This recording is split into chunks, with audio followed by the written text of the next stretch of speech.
Hello दोस्तों, कैसे हैं सभी लोग। आप सभी का आपका अपना चैनल IND मैथ रिजल्ट्स में आपका स्वागत है और मेरा नाम नीतीश चौधरी है। हम लोग लाभ और हानि का सवाल देख रहे थे।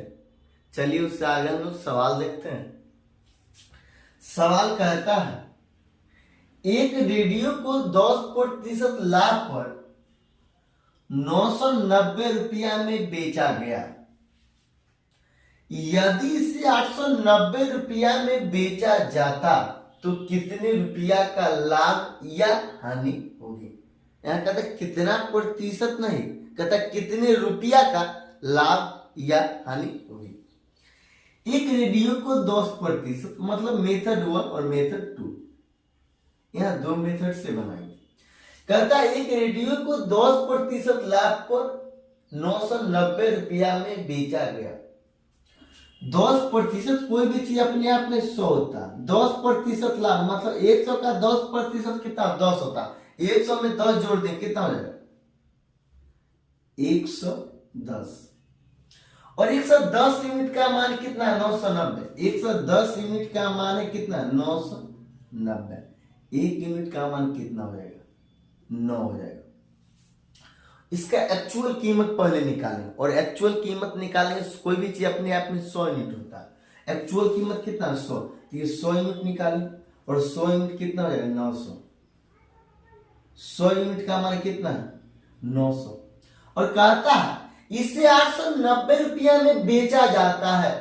ये सीपी है, ये सीपी है और ये एसपी है। 890 रुपया में कहता है बेचा जाता है।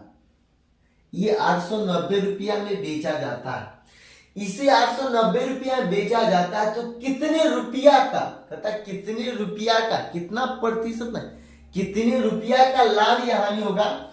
ये 900 रुपया में खरीदा गया है, 890 रुपया में बेचा गया। कितने रुपया का लॉस हुआ तो 10 रुपया का। ये 10 रुपया का लॉस हुआ। ये 900 रुपया में खरीदा गया, 890 में बेचा गया, तो ये 10 रुपया, मतलब 10 लॉस बराबर -10 रुपया। ये 10 रुपया का लॉस हुआ। इसका मेथड दूसरा क्या होगा, ये मेथड 2 M2 EM2 कहता है एक रेडियो को 10% लाभ पर 990 रुपया में बेचा गया। 10% का फ्रैक्शन वैल्यू कितना होता है 10% का फ्रैक्शन वैल्यू तो 1/10। 10 का समान 1 का लाभ हुआ, मतलब 11। ये 11 और 11 यूनिट का मान कितना 990। 1 यूनिट का मान कितना हो जाएगा 11 को 90 बार पढ़ने के बाद 990 कैंसिल हो जाएगा। 90 बार पढ़ने के बाद फिर कहता है 1 यूनिट का मान है 90। एक्चुअल कीमत है 10 यूनिट और 10 यूनिट का मान कितना हो जाएगा 10 यूनिट का मान हो जाएगा 900। 10 यूनिट का मान हो जाएगा 900। ये सीपी है, ये क्या है ये सीपी है, ये सीपी है। और सीपी जब है तो कहता है इसे 890 रुपया में बेचा जाता है। 890 रुपया में बेचा जाता है। ये एसपी है। तो कहता है कितने रुपया का लाभ या हानि होगी। ये 900 रुपया में खरीदा गया, 890 में बेचा गया, लॉस कितना हो जाएगा 10 रुपया। 10 रुपया। फिर अगला सवाल कहता है इस मेथड से हम बार बार इसीलिए बना रहे हैं, इससे इस टाइप के मतलब इस मेथड से इसीलिए बना रहे हैं, वो अगला सवाल तो आपको पता चल जाए किस लिए बना रहे हैं। मतलब फिर अगला सवाल क्या कहता है एक वस्तु को 630 रुपया में बेचने पर 12.5% का लाभ होता है।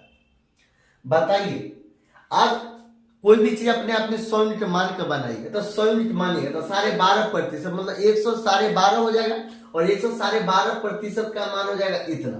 फिर हमको 100 यूनिट का मान निकाल, तो वस्तु का कर रहे हो तो कहता है 100 यूनिट का मान निकाले, तो 100 यूनिट का मान निकाले। इससे कैलकुलेशन बहुत हार्ड हो जाएगा। इसका 12.5%, इसका देखिए ये मेथड 2 से बनाएंगे, सिर्फ 1 से 2 लाइन के अंदर बना सकता है। ये 12.5% का फ्रैक्शन वैल्यू कितना होता है, ये 12.5% का फ्रैक्शन वैल्यू होता है 1/8। कहता एक वस्तु को 630 रुपया में बेचने पर 12.5% का लाभ होता है। 12.5% का लाभ होता है, मतलब 8 का समान 1 का लाभ हुआ, मतलब 9 यूनिट, और 9 यूनिट का मान कितना है 630। 630 1 यूनिट का मान कितना है 9 सत्ते 63 70। ये 1 यूनिट का मान कितना हो जाएगा 9 सत्ते 63 मतलब 70। तो वस्तु का क्रय मूल्य क्या हो, वस्तु का क्रय मूल्य 8 यूनिट, 1 यूनिट का लाभ हुआ तो 9 यूनिट का मान इतना, क्योंकि सवाल में कहता है एक वस्तु को 630 रुपया में बेचने पर 12.5% का लाभ होता है, और 12.5% का फ्रैक्शन वैल्यू होता है 1/8, मतलब सीपी है ये क्या प्रॉफिट है, तो एसपी कितना हो जाएगा, एसपी होगा सीपी जोड़, एसपी होगा सीपी जोड़ प्रॉफिट, मतलब 8 एक 9 तो ये 9, और 9 यूनिट का मान कितना 630 है, ये 9 यूनिट का मान कितना 630, 1 यूनिट का मान कितना 70। और कहता है वस्तु का क्रय मूल्य ज्ञात करें, और वस्तु का क्रय मूल्य क्या है, ये वस्तु का सीपी 8 यूनिट और 8 यूनिट का मान निकालेंगे, 8 यूनिट, तो 8 गुना 70। अब 8 गुना 8 को 7 बार पढ़ेंगे तो 8 को 7 बार में 56 होगा, और ये जीरो, यही आंसर